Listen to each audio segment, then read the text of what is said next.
We're going live to the Flagstaff House, where there's the launch of the Coordinated Program of Economic and Social Development Policies. I beg your pardon, at the conference center, rather. We have the majority and the minority leaders there. We have President Akufo-Addo as well, who is speaking right now.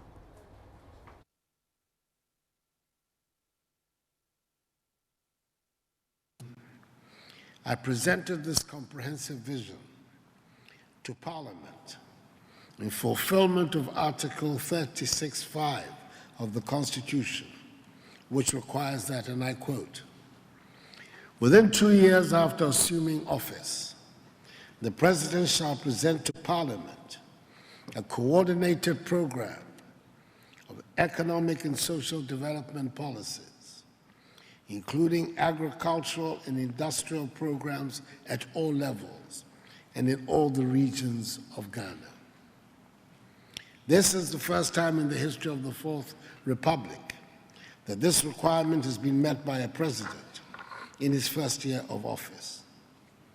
I'm inviting all Ghanaians to buy into this vision and to make it happen, for it represents a clear route towards the progress and prosperity of our nation. On 7th January 2017, when I swore the oath, Ghana was faced with a myriad of socio-economic challenges, characterized by poor macroeconomic conditions, rising rates of unemployment, especially amongst the youth, declining private sector, industrial and agricultural growth, disaffection for the political class arising out of perceived insensitivity to the plight of ordinary citizens, worsening healthcare services, pervasive corruption among public office holders, destruction of the environment and water bodies through illegal mining, the phenomenon we call galamsey, amongst others. These challenges demanded a new direction and a new approach. The new direction is informed by my own experience and convictions, the aspirations of Ghanaians articulated during 3 successive election campaigns. The agenda for change is captured in the 2016 MPP manifesto, and the desire to offer to all Ghanaians a new hope, a new vision, and a new future. My vision, ladies and gentlemen, is to help create an optimistic, self-confident, and prosperous nation through the creative exploitation of our human and natural resources and operating within a democratic, open, and fair society in which mutual trust and economic opportunities exist for all.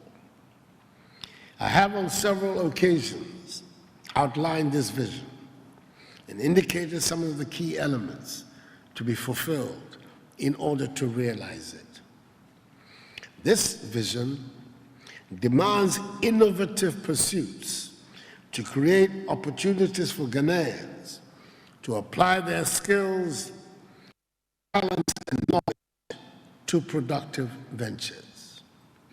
It is, however, obvious that the jobs created cannot be sustained in a situation where the country is dependent on imports of foods, on imports of the basic necessities of life. A sustainable job agenda should aim at reducing dependency through domestic mobilization of resources and, in the long run, see Ghana beyond aid. Thanks to Haruna Idrisu. An agenda for jobs is a key element of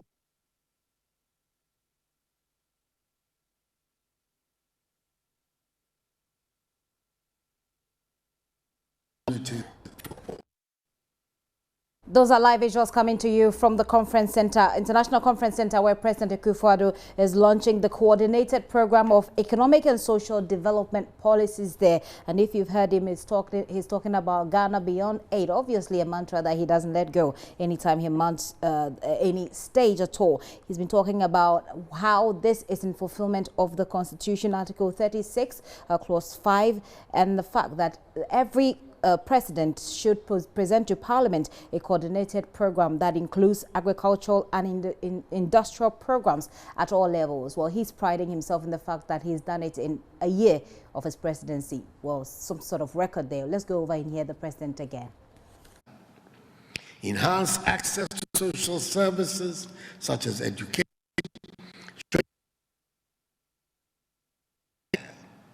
and direct investment in infrastructure such as transportation, power, and water. The vision sets the anchor for a new direction and offers an avenue for a new Ghana. Ladies and gentlemen, this new direction entails elaborating conditions for the creative potential of the Ghanaian private sector to emerge through invention, innovation, adoption, and adaptation, especially in the industrial sector of the economy, thereby generating more quality jobs and higher incomes. The charge to government in this regard is to initiate and implement a set of transformative policies to build a business-friendly economy capable of creating quality jobs and prosperity for all Ghanaians. But stimulating the private sector to work and to lead the job creation agenda will require some effort on the part of government to restore confidence in the economy by improving the overall macroeconomic management, reducing the cost of doing business, fighting corruption in the public sector, ensuring the availability of reliable, affordable power, facilitating social access to land, and promoting skills development. Thus, the policy direction is founded on 5 pillars of growth and development, namely, firstly, revitalizing the economy. Secondly, transforming agriculture and industry. Thirdly, revamping economic and social infrastructure. Fourthly, strengthening social protection and inclusion. And fifthly, reforming the delivery of public service institutions. In our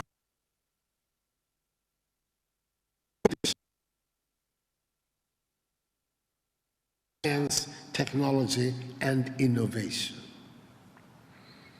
An important pivot of economic policy is effective fiscal policy management, which includes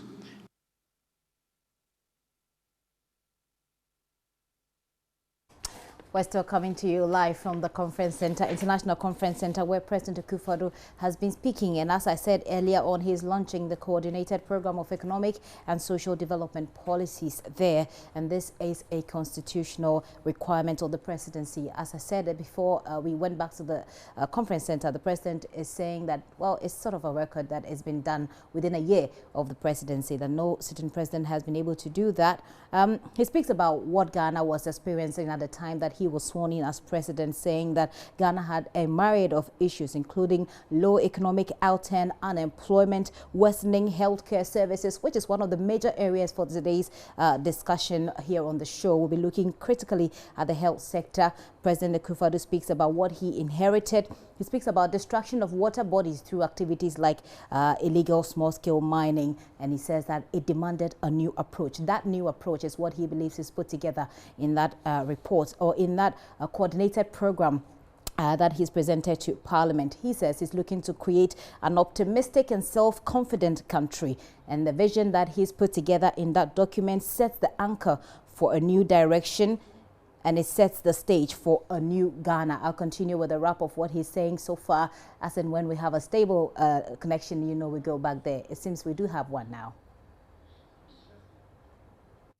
By improving access and ensuring the provision of quality education, healthcare, and affordable housing. An integrated social policy regime would address the demands of the growing population, urbanization, and social infrastructure needs.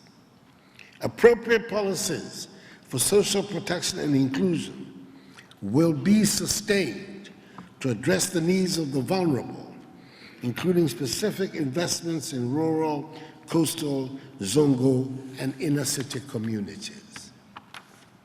Our strategic direction is having the private sector as the driver of development and using the expanded opportunities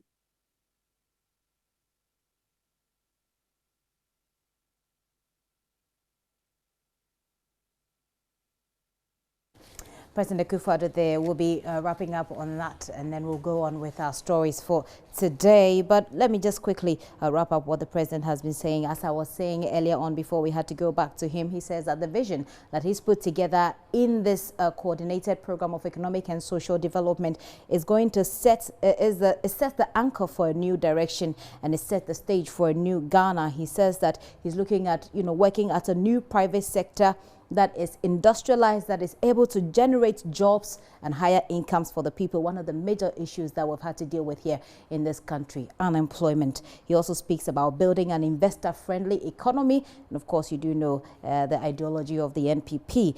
He speaks about revitalizing, transforming the economy, revamping economic and social infrastructure, social inclusion, which was the final point that he was making there before we had to come back. He's speaking about access and quality of education and how Ghana intends to invest in its growing population to prevent rural-urban migration and all of the problems that it comes with. We can try and go over to the conference center quickly and see if we get a smooth sail. If we don't, we'll go on with our stories from here.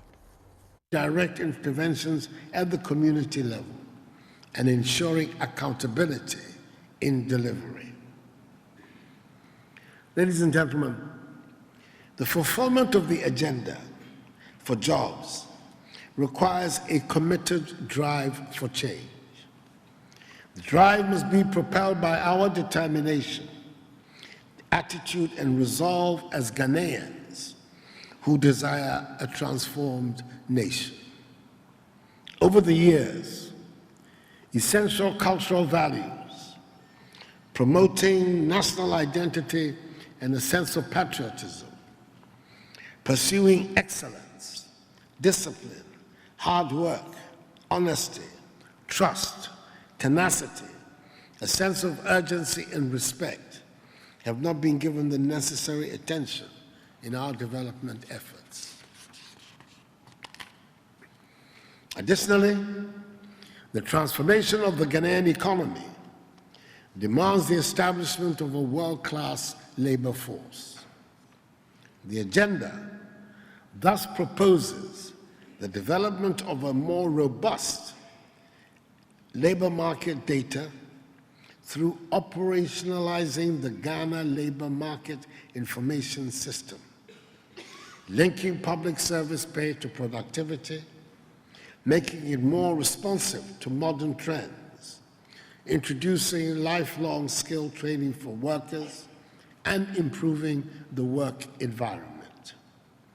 Government's efforts will include improving the work environment, formalizing the informal sectors of the economy, resourcing and enhancing the workplace conditions of the Labor Department, Management Development and Productivity Institute, the Fair Wages and Salaries Commission, the Public Services Commission, Office of the Head of Civil Service, and Local Government Service, amongst others. Engagement with the trade unions would be intensified to facilitate productivity and harmonious industrial relations. Ladies and gentlemen, in my address to the United Nations General Assembly in New York last year, I reiterated the sustainable development of Africa, including Ghana, must be predicated on technological innovation, research, and development. I believe there is a strong positive relationship between the state of innovation in a country and the living standards of its people. I acknowledge our country has not paid due attention to research and development, which has hampered the development of innovation. Government under the agenda for jobs will, as a matter of urgent policy, adequately resource the Council for Scientific and Industrial Research, CSIR, and its 13 affiliated institutes, as well as other national research institutes, to lead the introduction of broad-based innovation and productivity incentives in the national economy. It will strengthen further the link between research and industry, particularly the industrial associations and the institutions of research and learning. Ladies and gentlemen, although this vision subsists for the next 7 years, and we have covered only 15 months, we take modest pride in acknowledging that we are on the way for the desired change. Although we can only be legitimately judged at the end of the period, the track record of government in the first year indicates that the agenda for jobs is on course. Many of the identified flagship projects under the agenda have already been launched. Some are being effectively prepared, and others planned for their imminent takeoff. The gloomy picture of the Ghanaian economy has been reversed, and it is on a defined road of revitalization. The defined actions include the effective management of the economy with a set goals, establishing a national digital addressing system, launching of the 10-point industrialization agenda, including the One District, One Factory initiative, establishing a national tax evasion hotline, creating the development authorities for the northern middle belt coastal zones of our country, instituting the Zongo Development Fund, and the facilitation of an electronic payment system, especially for salaries and utilities. The revamping of our economic and social infrastructure is on course. Dumso has ended through the improvement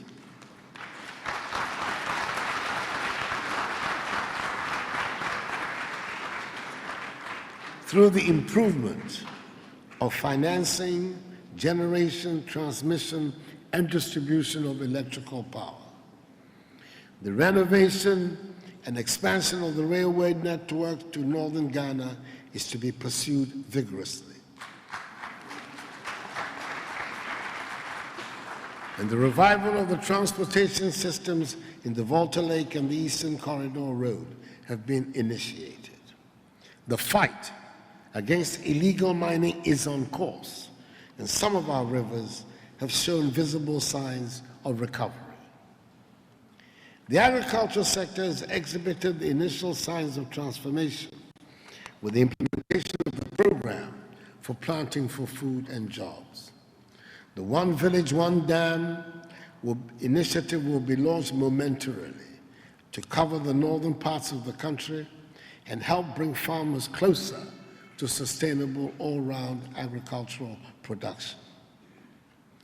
The social sector of Ghana is working again with the implementation of the free senior high school policy, the strengthening and alignment of technical and vocational education institutions, the facilitation of the ICT program in schools, and the continuation of the rationalization and expansion of educational infrastructure.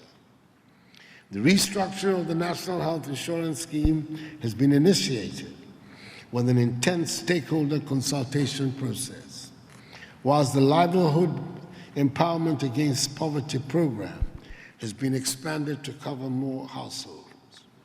The Ghana School Feeding Program has also been expanded to cover additional communities. The Affirmative Action Bill is under consideration by Cabinet, and the proportion of the Disability Fund of the District Common Fund has been increased. Under governance, as I reported in this year's message on the State of the Nation, a program for the amendment of the relevant articles of the Constitution to pave way for the direct election of MMDCEs and bring full democracy to local government has been defined. The constitutional processes for the reorganization of our regional governance structure. The first President Akufo-Addo there. Let me wrap up with what he's been saying so far. And it pretty much looks like he's ending his speech there. He speaks about cultural values and then goes on to talk about the fact that promoting national identity, in which a sense of urgency and respect have not really been given a lot of attention in Ghana's development efforts. He speaks about how the agenda proposes a robust labor market sector that is responsive to modern trends. He speaks about working to improve working environments for every Ghanaian and formalizing the informal sector, intensifying negotiations with trade unions for productivity, and of course looking at tech innovations, research and development, and the fact that our development efforts have not really paid attention to tech innovations and research. One of the things that he proposes that what he's launching today will pay critical attention to. He says all of these will be treated as a matter of urgent policy, and they're going to retool and pay some more attention to all research institutions. He made mention of the CSIR, which is of course a very critical institution, which over the years has been quite neglected. He speaks about the fact that this what he's launching today is for the next 7 years, but Ghana, it does look like we're on our way to or for the desired change. Seems that he's back.